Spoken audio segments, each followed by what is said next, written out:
Baik, Assalamualaikum warahmatullahi wabarakatuh. Saya Aris Subekti dari kelompok 8. Di sini saya akan mempresentasikan asuhan keperawatan pada kelompok ibu balita.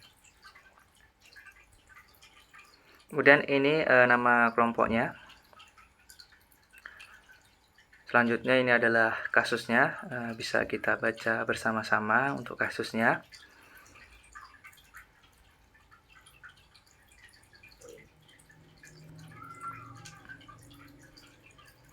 Ya, langsung saja kita masuk ke analisa datanya. Untuk data subjektifnya, yang pertama, kader kesehatan Dusun X mengatakan telah dilakukan posyandu balita dan pelayanan puskesmas setiap bulan tanggal 16. Kemudian sebagian besar ibu balita mengatakan selalu membawa balitanya untuk menimbang berat badan, walaupun terkadang didampingi nenek atau anggota keluarga lain. Kemudian para ibu ingin menyatakan alasan membawa anaknya ke posyandu balita supaya tahu ada penambahan berat badan atau tidak. Kemudian tiap balita memiliki KMS dan mendapatkan vaksin sesuai usia. Kemudian hasil screening stimulus tumbang dengan DDST didapatkan 7% perkembangannya sesuai usia. Sedangkan 1%-nya dari 1%-nya perlu di screening ulang karena menolak dan menangis. Kemudian berdasarkan hasil penimbangan dari 41 balita keseluruhan, 33 balita diantaranya naik berat badan, kemudian 6 balita tetap, 2 balita menurun berat badannya. 2 orang balita turun karena diare dan demam. Kemudian para ibu balita menyatakan keinginannya untuk mengetahui lebih jauh tentang tumbuh kembang balita sesuai usianya. Kemudian peran ibu agar anak bisa berkembang secara optimal baik fisik maupun emosional anak.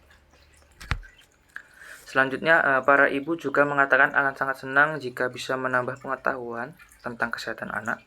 Para ibu bisa menjawab pertanyaan tentang sumber gizi yang baik bagi anak dan dampaknya jika gizi anak kurang. Selanjutnya, mayoritas ibu mengatakan ingin menjadi ibu terbaik bagi anak-anaknya. Para ibu menyampaikan kesehariannya menyediakan sayur, buah, walaupun sederhana. Kemudian tiap balita memiliki KMS mendapatkan vaksin secara sesuai usia. Untuk diagnosa objektifnya, hasil screening stimulasi tumbang DDST-nya didapatkan 7% perkembangan sesuai, 1% perlu diulang. Kemudian berdasarkan hasil penimbangan berat badan, 33 naik berat badannya, 6 balita tetap, dan 2 balita menurun berat badannya karena demam dan diare. Berdasarkan data kuesioner dari ibu balita tentang gizi seimbang, didapatkan hasil pengetahuan baik 85%, cukup 10%, kurang 5%, sikap baik 88%, cukup 9%, kurang 3%, perilaku baik 92%, buruk 8%. Hasil angket tentang peran ibu dalam mendukung tumbuh kembang anak didapatkan pengetahuan ibu dalam kategori baik 74%, cukup 28%, dan kurang 8%. Kemudian ini untuk pengumpulan datanya. Untuk masalah pertama itu data subjektifnya, para ibu juga mengatakan sangat senang jika bisa menambah pengetahuan tentang kesehatan anak. Mayoritas ibu mengatakan ingin menjadi ibu terbaik bagi anak-anaknya. Para ibu seperti menyiapkan keseharian sayur dan buah walaupun sederhana untuk anak-anaknya. Kemudian mengajari anaknya bernyanyi, berhitung. Kemudian para ibu balita menyatakan keinginannya untuk mengetahui lebih jauh tentang tumbuh kembang balita sesuai usianya. Kemudian data objektifnya berdasarkan data kuesioner dari ibu balita tentang gizi seimbang, didapatkan hasil pengetahuan baik 85%, cukup 10%, kurang 5%, sikap baik 8%, cukup 9%, kurang 3%, perilaku baik 92%, buruk 8%. Didapatkan masalah kesiapan meningkatkan literasi kesehatan domain 1 kelas 1. Kemudian untuk yang kedua, data subjektifnya, para ibu ingin menyatakan alasan membawa anaknya ke posyandu balita supaya tahu ada penambahan berat badan atau tidak. Kemudian tiap balita memiliki KMS mendapatkan vaksin sesuai usia. Kemudian para ibu balita menyatakan keinginannya untuk mengetahui lebih jauh tentang tumbuh kembang balita sesuai usianya. Kemudian para ibu juga mengatakan akan sangat senang jika bisa menambah pengetahuan para ibu bisa menjawab pertanyaan tentang sumber gizi yang baik bagi anak. Kemudian mayoritas ibu mengatakan ingin menjadi ibu terbaik, seperti menyiapkan sayuran, buah-buahan dalam kesehariannya. Kemudian hasil screening stimulasi tumbang dengan DDST didapatkan 7% perkembangan sesuai usia, 1% perlu diulang. Kemudian dari hasil penimbangan berat badan, 33 diantaranya naik berat badannya, 6 tetap, 2 balita menurun karena demam dan diare. Kemudian berdasarkan data kuesioner tentang ibu balita tentang gizi seimbang didapatkan hasil pengetahuan baik 85%, cukup 10%, kurang 5%, sikap baik 88%, cukup 9%, kurang 93%, untuk perilakunya baik 92%, kurang 82%. Dan didapatkan masalah kesiapan meningkatkan manajemen kesehatan domain 1 kelas 2. Kemudian ini untuk penampisan masalah dan prioritas diagnosa. Ini yang masalah pertama itu kesiapan meningkatkan literasi kesehatan. Pentingnya masalah untuk dipecahkan itu skornya 3, kemungkinan perubahan positif jika diatasi skornya 2, peningkatan terhadap kualitas hidup bila diatasi skornya 2, totalnya 7. Kemudian kesiapan meningkatkan manajemen kesehatan skornya 3, pentingnya masalah untuk dipecahkan skornya 3, kemungkinan perubahan positif jika diatasi skornya 3, peningkatan terhadap kualitas hidup bila diatasi skornya 2, jadi totalnya 8. Sehingga dapat disimpulkan bahwa untuk prioritasnya keperawatan komunitas yang pertama adalah kesiapan meningkatkan manajemen kesehatan, kemudian kesiapan meningkatkan literasi kesehatan. Dan ini untuk NOC dan NIC-nya. Yang pertama adalah kesiapan meningkatkan manajemen kesehatan. Setelah dilakukan asuhan keperawatan selama 2 kali 24 jam, diharapkan pasien memiliki kesiapan dalam meningkatkan manajemen kesehatan dengan indikator pengetahuan manajemen berat badan kode 1841. Kisaran berat badan personal yang optimal dari pengetahuan sedang menjadi pengetahuan sangat banyak. Kemudian massa indeks tubuh yang optimal dari pengetahuan sedang menjadi pengetahuan sangat banyak.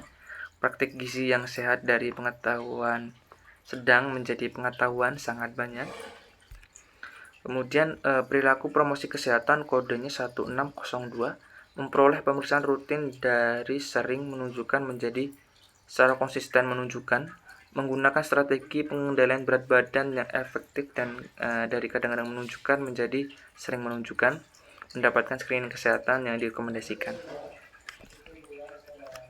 Kemudian untuk NIC-nya konseling nutrisi kode 5426, tentukan lama konseling, kaji asupan makanan dan kebiasaan makan, kemudian fasilitasi untuk mengidentifikasi perubahan makanan yang harus diubah, kemudian berikan informasi sesuai kebutuhan mengenai penurunan berat badan, sediakan konsultasi rujukan dengan anggota kesehatan lain. Kemudian yang kedua screening kesehatan kode 6520, tentukan populasi target untuk dilakukannya pemeriksaan kesehatan, instruksikan pasien akan rasionalisasi dan tujuan pemeriksaan kesehatan serta pemantauan diri, dan lakukan pemeriksaan fisik yang sesuai, ukur tekanan darah, tinggi badan, berat badan, presentasi kemudian kolesterol, kadar glukosa, kemudian rujuk pasien pada penyedia perawatan kesehatan lainnya yang diperlukan. Kemudian untuk diagnosa yang kedua, kesiapan meningkatkan literasi kesehatan domain 1 kelas 1. NOC-nya setelah dilakukan asuhan keperawatan 2 kali 24 jam, diharapkan pasien dapat memiliki kesiapan meningkatkan literasi kesehatan. Dapat terpenuhi dengan kriteria hasil sebagai berikut. Yang pertama adalah kepercayaan mengenai kesehatan kontrol yang diterima 1702 kodenya. Dan usaha untuk mengumpulkan informasi dipertahankan pada sedang ditingkatkan ke kuat. Meminta untuk dilibatkan dalam keputusan kesehatan dipertahankan pada sedang ditingkatkan ke kuat. Kemudian pengetahuan promosi kesehatan kode 1823. Perilaku yang meningkat kesehatan dipertahankan pada pengetahuan terbatas ditingkatkan ke pengetahuan banyak. Imunisasi yang direkomendasikan dipertahankan pada pengetahuan terbatas ditingkatkan ke pengetahuan banyak. Kemudian usaha untuk mengumpulkan informasi dipertahankan pada sedang ditingkatkan ke kuat. Meminta untuk dilibatkan dalam keputusan kesehatan dipertahankan pada sedang ditingkatkan ke kuat. Nah, ini untuk NIC-nya adalah fasilitasi pembelajaran kode 5520, hubungan informasi dengan kebutuhan dan keinginan. Kemudian buat isi pendidikan kesehatan sesuai dengan kemampuan kognitif, psikomotor, dan afektif pasien. Gunakan metode pembelajaran yang sesuai, gunakan bahasa yang umum digunakan, jelaskan kata-kata yang sulit dimengerti. Kemudian jangan terlalu lama, ulangi informasi yang diberikan, gunakan kata-kata yang mudah diingat, berikan media yang tepat, dan jawab pertanyaan dengan benar. Kemudian pendidikan kesehatan kode 5510, identifikasi faktor eksternal atau internal yang dapat meringankan atau mengurangi motivasi untuk berperilaku sehat. Rumuskan tujuan dan program pendidikan kesehatan. Kemudian tekankan pola makan yang sehat, tidur, olahraga, dan lain-lain. Kemudian rencanakan tindak lanjut jangka panjang untuk memperkuat perilaku kesehatan. Kemudian libatkan individu, keluarga, dan kelompok dalam perencanaan dan rencana implementasi gaya hidup atau modifikasi perilaku kesehatan.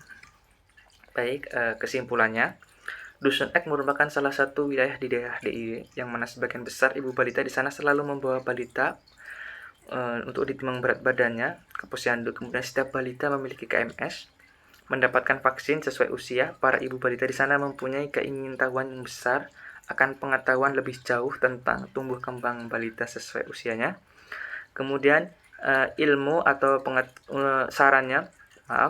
ilmu atau pengetahuan merupakan suatu hal yang penting dalam hidup. Jadi akan sangat baik atau sangat bermanfaat bagi semua orang yang mempunyai serta mencari pengetahuan lebih. Baik, terima kasih. Itu dari kelompok 8. Saya persilakan bagi teman-teman jika ada yang ingin didiskusikan atau ditanyakan. Kurang dan lebihnya saya mohon maaf. Wassalamualaikum warahmatullahi wabarakatuh.